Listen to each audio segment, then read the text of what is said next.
Hello, everyone, and thank you for being here with us today. My name is Joshua Long, and I serve as the Senior Educational Content Manager for the Indiana Youth Institute. Today, we are continuing our webinar series on emerging careers. Our goal of the series is to equip youth workers with information, resources, and context behind the careers that youth are most interested in. I'm very excited about today's webinar because we are talking about an industry that has been around for almost forever, but has a renewed sense of excitement and optimism. But before we begin with that, before we introduce our guest, I'd like to share a little bit about the Indiana Youth Institute with you. We have one goal that never changes. We do it for the kids. We believe that every child counts. When children experience the conditions to thrive, to reach their full potential, our families, communities, and state benefit. We believe in the power of collaboration and partnership, knowing that the ever-changing issues faced by children and youth cannot be tackled in silos. And so with that, I am going to very quickly introduce our guest for today's webinar, and that is Mont Hanley. Mont Hanley is the entrepreneur in residence at the Purdue Northwest Commercialization and Manufacturing Excellence Center. He has owned and run multiple companies and has even appeared on Shark Tank. And with that, I'll turn it over to you, Mont, to talk about yourself and talk about the Commercialization and Manufacturing Excellence Center. Well, thank you very much, Joshua. My name is Mont Hanley, and I am the entrepreneur in residence at the Commercialization and Manufacturing Excellence Center at Purdue Northwest in Hammond, Indiana. We believe the Commercialization and Manufacturing Excellence Center, which we call CMEC, serves as a catalyst for economic development and technology transfers throughout Northwest Indiana and provides advanced manufacturing opportunities and related training for manufacturing companies of all sizes, and serves as a lab for our students here at Purdue Northwest as well.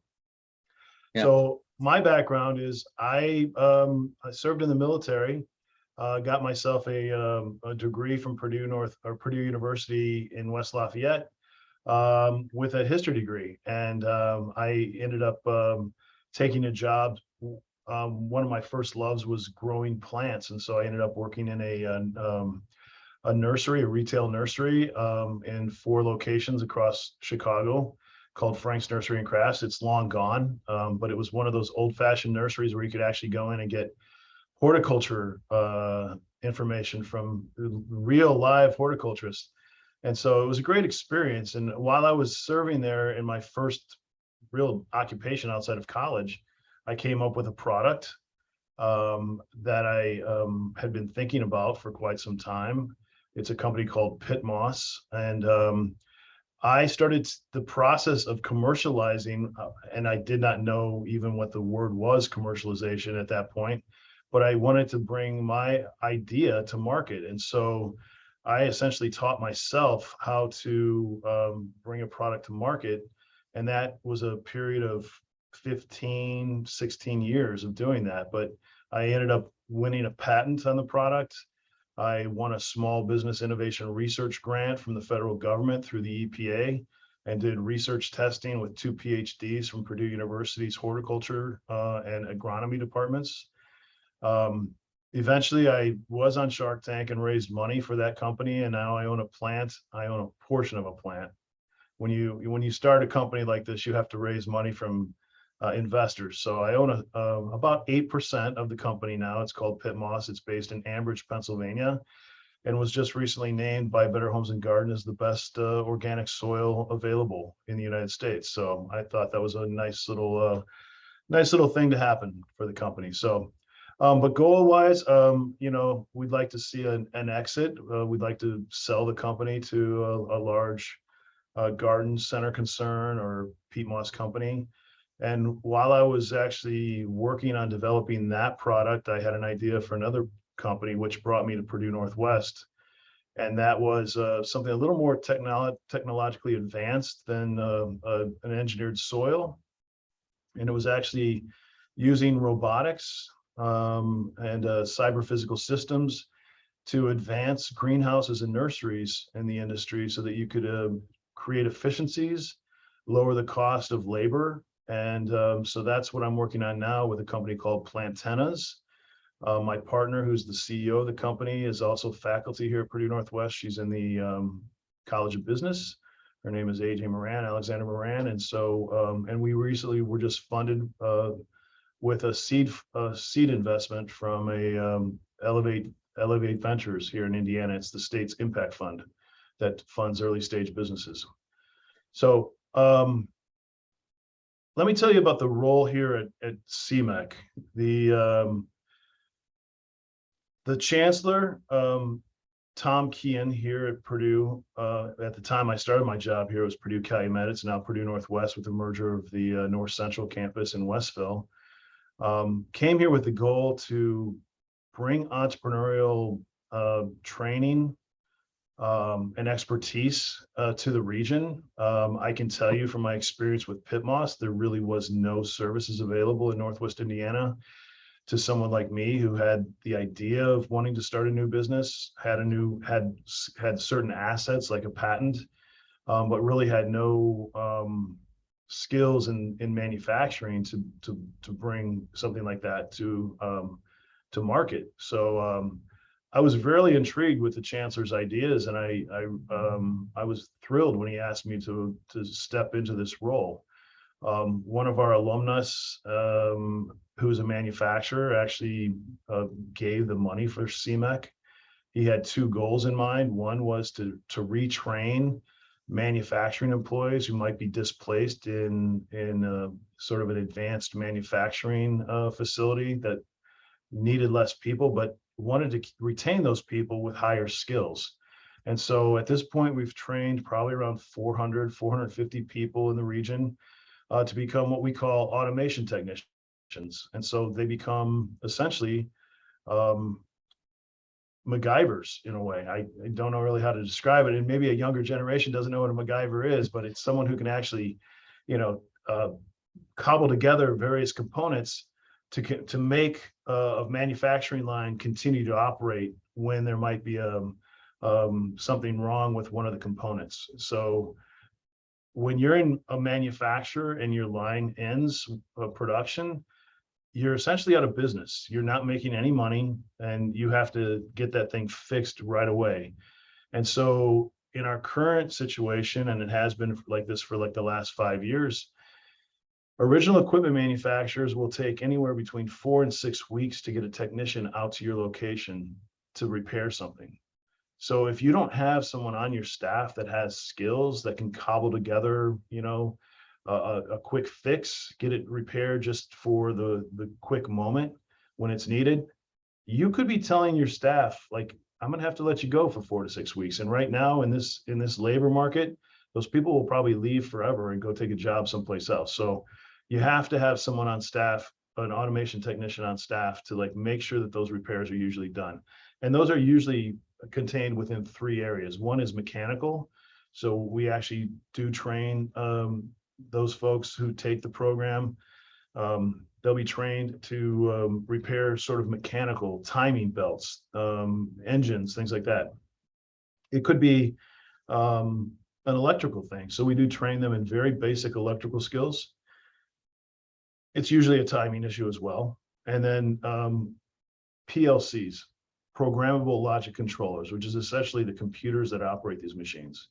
So one of the first things we always tell these folks is unplug it, plug it back in, just like you would with your computer. So these are the types of skills that we train these people. And of the 450 people who have come through, 70% have gone on to get better paying jobs, and they are usually paying 30 to 40% more than they were originally. So great program. We worked that out with Indiana's Work One, which is our workforce training arm here in the state of Indiana. And so that's been a phenomenally successful program. We also train, obviously, the students who come here to Purdue University Northwest. A lot of people don't realize this, Joshua, but Purdue Calumet, now Purdue Northwest, was the very first campus in the United States to receive accreditation for the mechanical engineering technology programs and the mechatronics programs, which is the basis for automation and robotics in manufacturing. And so we are very proud of that. We don't usually talk about it. It's not something a lot of people know, but we were the very first campus in the United States to start giving degrees in that area. Yeah, and we have a long history with a great faculty that works with us and works with these students.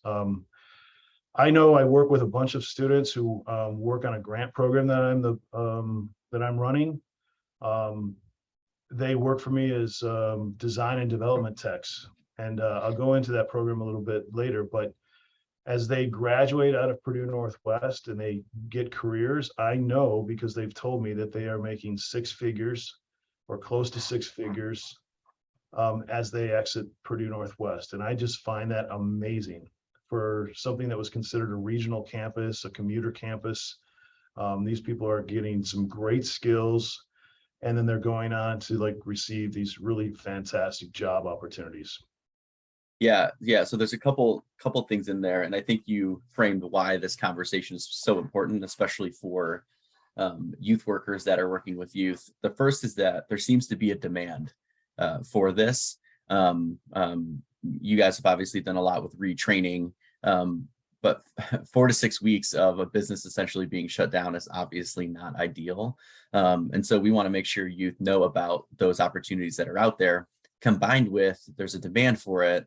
The salaries are high starting, which is always a good thing. And this is stuff that kids are interested in. And I think a place to start here might be to talk a little bit about what the future of advanced manufacturing looks like, because I think it looks a lot different than maybe people think.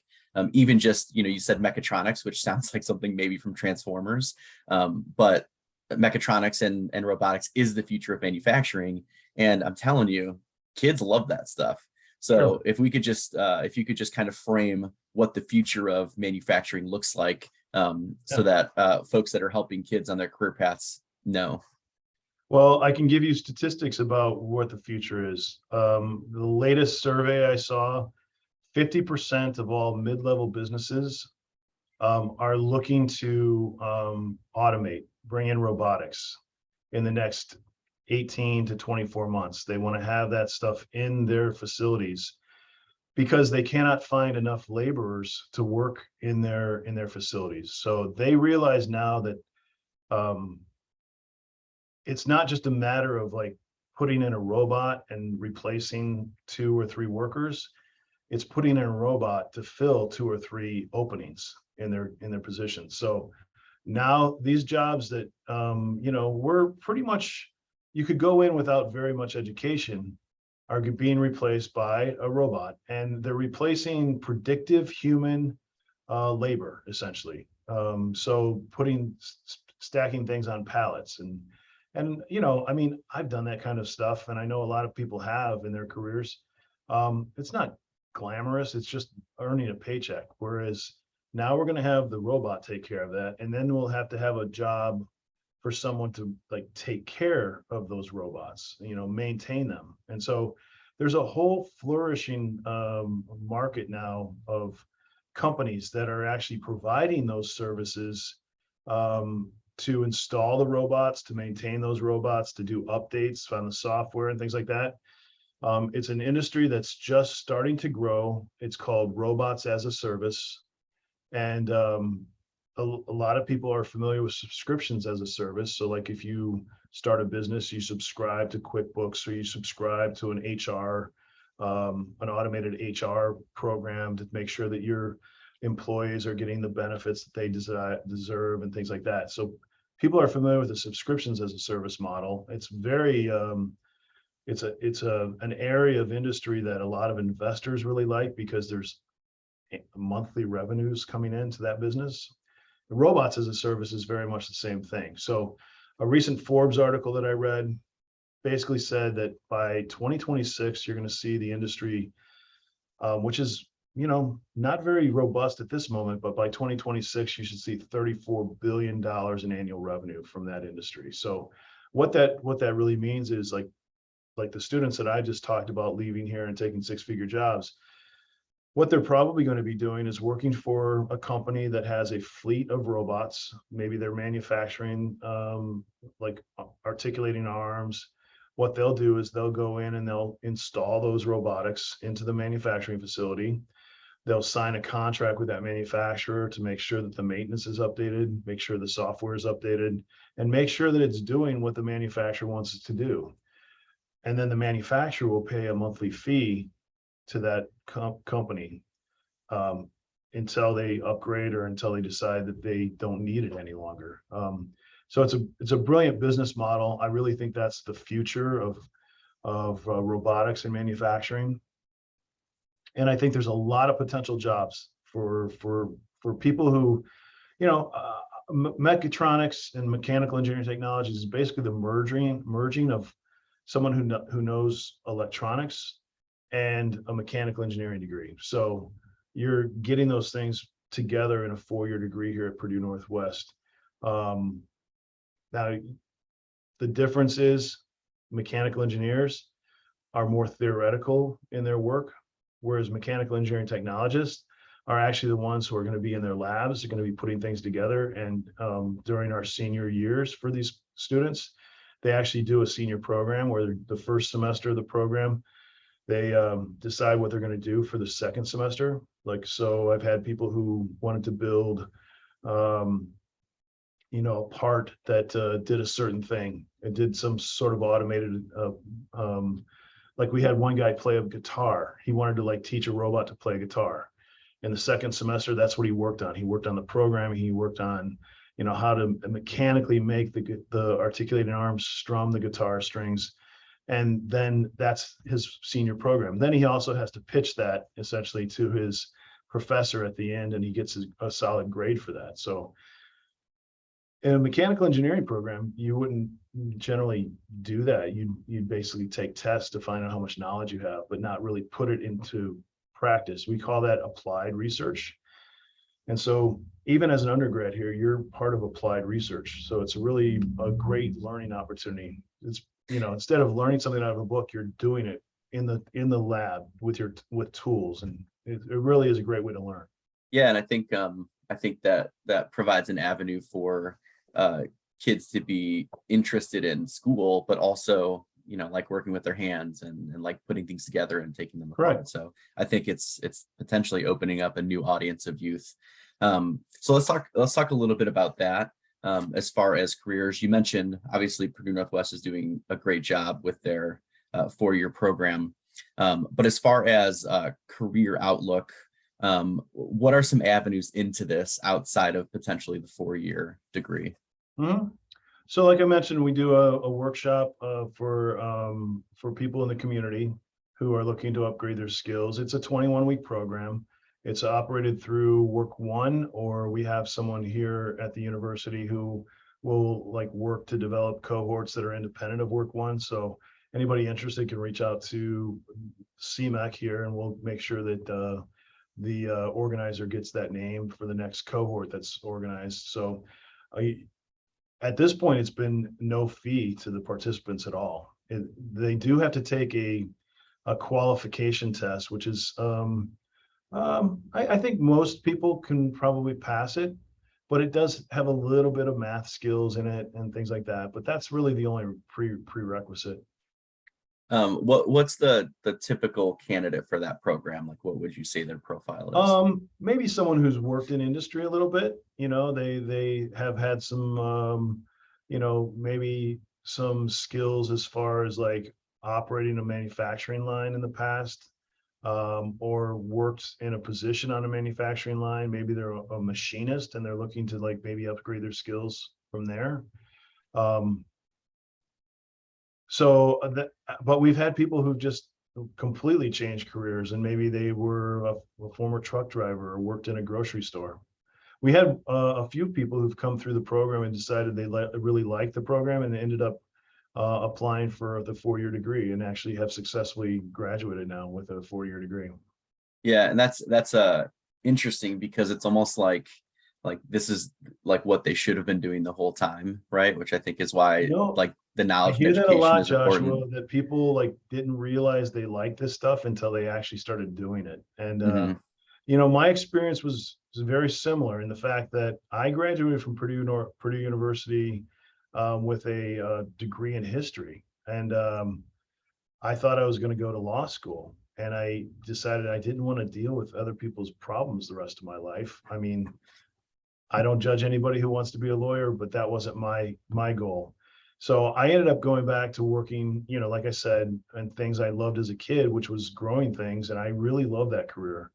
I continue to grow things to this day. I'm actually starting a little acorn nursery or oak nursery from old, trees around my home right now that are probably at the last end of their life, but I want to repopulate my land with, trees from those old ones.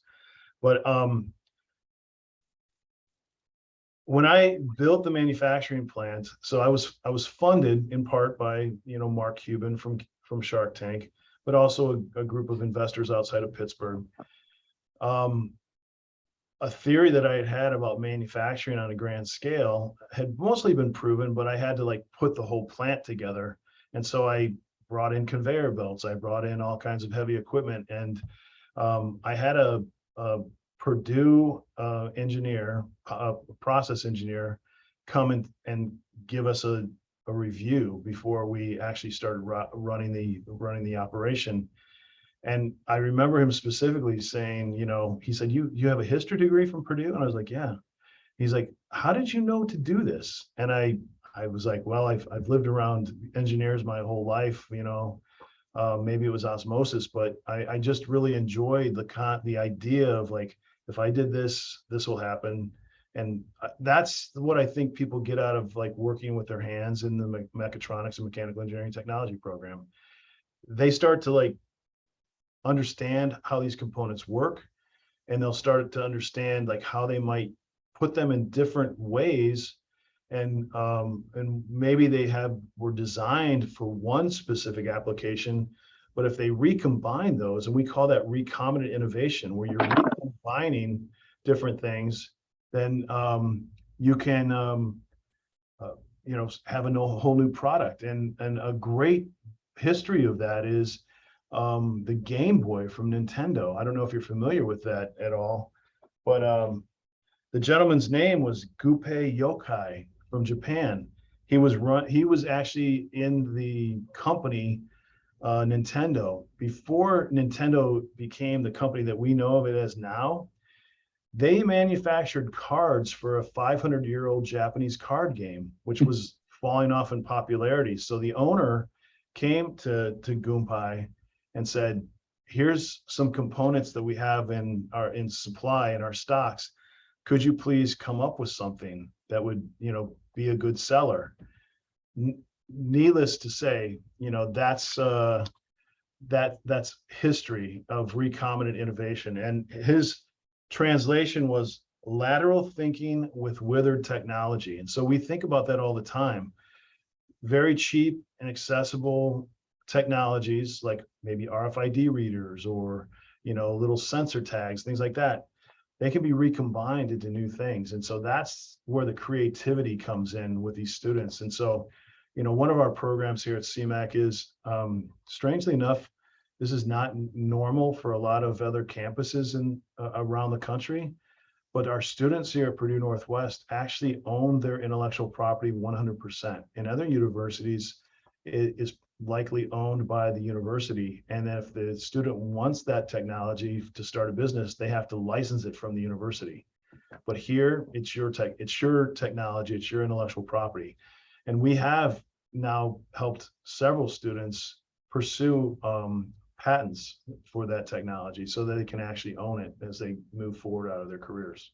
Yeah, that's incredible. And I think taking away sort of that barrier can only further their own creativity, which is something that I've heard kind of emerging as a theme, whether it's your passion for growing plants, or the student you talked about who programmed a robot to play guitar. Creativity and passion seems to be a huge part of this.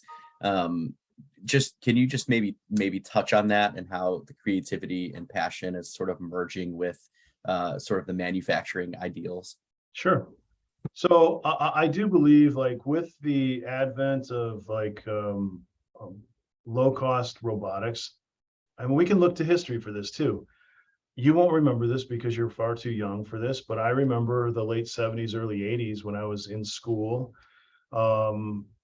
people talking about, how everyone would be using computers. And I just remember my brothers and I laughed about that, like, okay, sure, we're going to have a computer. But at that time, a computer was something that sat in a room the size of this building. Okay. It wasn't something that was easily accessible. But now we carry computers in our pockets to make phone calls that had as much, that have as much technology and much data and strength as those ones that have filled a whole room. And it's really led to a dynamic, explosive growth of industry, just with computer technology, the social internet, everything that we do now. And I believe that's the case where we're at with robotics right now. I think, people who are running small holdings farms, maybe growing specialty herbs or specialty, heirloom apples, for instance, they won't have to have as high a labor rate if they bring in some robotics. And the robotics are now getting to the point where they're about the price of a good used pickup truck. And I say that, but now, like, we just built a robot to harvest tomatoes through a Project Traverse, which I am the principal investigator on, and I have 4 faculty members who work for me to like make that grant happen. The federal government task us with providing jobs to people who might be trapped in home because of a pandemic, or because they are watching kids or watching an elderly adult parent or something like that can't get away from the home. So what we're doing now, and we're about a week from moving this into a greenhouse where I have a tomato crop growing, is you will have a robot in the greenhouse.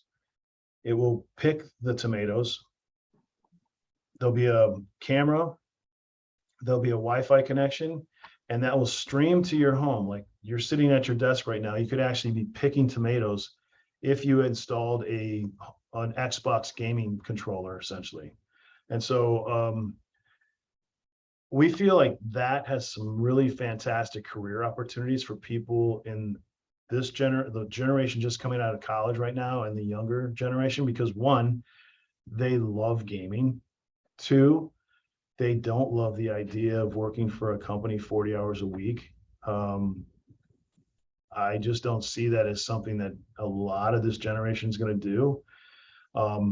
But if they could actually work from home, sitting on their couch, drinking some Diet Coke and eating some Cheetos and using their gaming controller to pick ripe tomatoes and get paid for that, I think maybe they would do that. So what's that going to do for the producer, the small holdings farmer who is wanting to like produce a very high quality heirloom apple or tomato? Maybe they're growing an herb that's used for a medicinal of some sort, that could reduce their cost significantly. That could reduce the potential for absences from laborers who aren't showing up anyway, because they just can't find laborers in that sector anymore. But food is a very strategic necessity for a country to have. So if we just wanted to give this up, it would be something that would have to be grown in foreign countries and then imported to us. And I think we just learned a lesson in the last 2 years that if we defer our production to other countries, we're going to be in trouble when it comes to supply chain. We couldn't find rubber gloves. We couldn't find masks. We couldn't find alcohol wipes, So all these things, it was a lesson for us. And I think with robotics, with the, advent of maybe a remote worker, you could work from the comfort of your own home and work in manufacturing. That's what I think is the truly exciting thing going forward in the world. Yeah, I think that's super exciting. Our first the first webinar we did on this was on esports and gaming, because the #1 career as listed from this organization YouGov that surveys youth every year was esports and gaming, right? And we didn't even get into the possibility of what a gaming job could look like in this sector. Mhm. But I think you're right. Like most kids have some sort of gaming system at home, and the idea that you can bring a job to their gaming system and they can do it when they pick and choose is appealing. I think the other part of that is it potentially opens up possibilities for folks that might not be able to work. Like you said, maybe they have kids at home, maybe they're disabled, or maybe they just want to work Sure, maybe they want to from save their gas game. money, you know? Right. Yeah. Yeah. So I think that's super exciting, and it's one of the reasons why our youth workers or teachers need to know about this. They need to know the importance of gaming. They need to know the where we're headed from a robotics standpoint, because I think when you think about kids, you think about external motivation, for example, to stay in school, and internal motivation to stay in school, and both are important, right? But there's a game right now in Xbox it is literally called power washing. The entire game, there's no like leveling, there's no like anything. You are literally just power washing different rooms and different things. And I'm thinking about that now, and I played it for a bit with my friends, and like, is there a future where I could be playing that exact game, but I'm power washing in real life somewhere? With like a on-site robot and a Yep. power washer, Yep. that could be very interesting. Yeah, you should look up this game. It is like the perfect example of why what you're doing with crops and robotics like is viable Yeah. for a career path. Well, the thing our faculty members really enjoy is that, there's 1,001 applications here. We're just picking tomatoes, but you just mentioned power washing. In manufacturing, there's all kinds of these applications. Human predictive labor falls under thousands of categories. So, there's a great opportunity to, one, work on these things, uh, design, develop, innovate something, earn a patent, which the university will actually share in, because the federal government will share in it as well. But the faculty members love this kind of work. And so, again, I bring back this concept of recombinant innovation. We were accredited here with mechatronics and mechanical engineering technology because we are in the heartland of manufacturing. A lot of people still don't know that, Northwest Indiana still retains about 40% of our GDP is actually based on manufacturing, industrial and light manufacturing. In fact, besides steel, one of our second largest industries there is equipment manufacturing. A lot of people don't know that, but we still manufacture a lot of equipment. And, our history was we manufactured Allis-Chalmers tractors over in LaPorte, Indiana, for decades and decades. And it just was gone by the 80s, early 90s. But that was a rival to John Deere. It was a major company. And so we have a history of ag tech, agricultural products.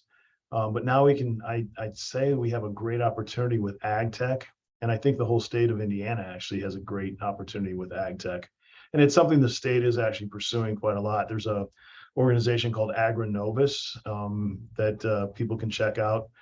I learned a lot about this organization I would have to say maybe a month or so before the lockdowns took place. I was at a conference in Indianapolis, and I recall, pork producers and people who were like growing thousands of acres of corn, getting up on stage and talking about how they had a problem finding laborers, in the industry, and they would say, look, we can teach you about agriculture, we can teach you about horticulture. You bring your technology to us. This is an industry that definitely needs to be advanced. Yeah, and I think that's exciting for specifically for kids in Indiana, that there's that kind of outlook. Famously, Joshua, I just wanted to add this. When I first started in this role, I talked to a fairly well-known educator in Northwest Indiana about this idea that I had about like advancing ag tech through the university, and his response to me was, well, I think you're in the wrong corner of the state for that. And I was like, Well, you did eat today, didn't you? And I mean, that's what it comes down to. We all have a stake in this. We all consume food every day. We should know more about how that food is grown. And so I think this is the next best step for us. I mean, we've become quite expert at manufacturing automation and robotics. And I'd love to see the university and the state expand into ag tech robotics to help these small holdings farmers, the democratization, if you will, of technology to the small holdings farmers. Yeah. I think even to the comment from the educator, what you're doing with robotics means that the location doesn't matter as much anymore, right? Too. No. So that's just another point to that. And that's another thing too about this. If this project we're working on does scale and become sort of like an Uber for ag tech workers, we don't really ever have to shut down production of produce farmers anywhere, because as our citizens start to fall asleep, go to bed at night, in the United States here, people in Asia can pick up the gaming, of harvesting our fruit and be paid, so it could be a 24/7 operation, and that would create so much more efficiency, less waste in our production of food. It could be a really amazing opportunity. So we're actually studying that in our Project Traverse project as well. We have an economist on our staff, on our faculty, that is going to be writing a report for the federal government on how we can really improve economics for this industry. Yeah, I think that's incredible, and I think there's youth in Indiana that are ready and willing for those type of jobs, which is super exciting. Which kind of leads me to sort of our last point here. But what should youth workers be doing right now to prepare youth for the future of this space, and everything from what sort of soft skills do they need to who should they be contacting, what kind of internship should they be looking into, all of that kind of stuff. Yeah, polish up your gaming skills. I joke, but I'm not joking. That is going to be part of the future. I really do think that that's going to be the portal to work at some point for a lot of people who want to do remote work from home. I think that there will be jobs provided through that portal. So, I mean, what a great excuse for a kid whose parents are saying he's playing too many games. I'm preparing for my future, Mom, but besides that, obviously you do need some skills. And I mean, the basis for STEM jobs in the future is going to be what's always been, a little math, a little science, a little, engineering wouldn't hurt. Understand technologies. I did not receive a technology degree, but I love to read. And so read everything you can get your hands on about the future of technologies. If this is something that interests you, I mean, I remember people telling me when I was in school, get a job in computer science. I remember taking my first class at Purdue in computer science, and they wanted to they were trying to teach me how to write code in Fortran, or I had no clue what they were talking about. So, it was something I wasn't very interested in. So I did transfer out of that class pretty quickly. But if you learn a basis for why were they teaching Fortran in like 1984? Why was that a big thing? Maybe I would have stuck through it and like learned how to code, like a lot of my contemporaries did. A lot of those people from those classes in 1984 went on to build pretty successful businesses by the end of the 90s, and now most of those are billionaires who own Amazon and Google and things like that. So probably should have stuck with something like that. Yeah. And I think the opportunity for youth in Indiana specific to computer science is huge. Our next webinar is going to be with someone that works for Next Tech, which is all about computer science education in Indiana. And they put out this computer science report card, and Indiana is one of the best. So the opportunity for youth with computer science education is there, from elementary, middle, high school. So it's a great place to start, and seems like it's going to transfer well into the career paths that we're talking about. And Joshua, there's one other thing I was thinking about, because Hammond, I think you might know this too, because you were with the Hammond school system for a while. They have an incredible robotics program. So like wherever you're at in the state of Indiana, if there's not a robotics program at your high school, maybe talk to a teacher about starting one. Get into a robotics club and have the school start to like put a little effort in behind building robots for the robot fights, or like I know there's a really big program at Purdue right now that has a competition every year for ag-based robotics, so field-based robotics, but there's a great opportunity for stuff like that. And if you learn the various components, it's not any different than learning how to like change the oil in a car or things like that. It's really not. Yeah. Hammond has won a few world championships. I think it's through the first robotics. I was a judge a few years ago, and those experiences are like, they're like you're going to a sold out football game on Sunday. Yeah.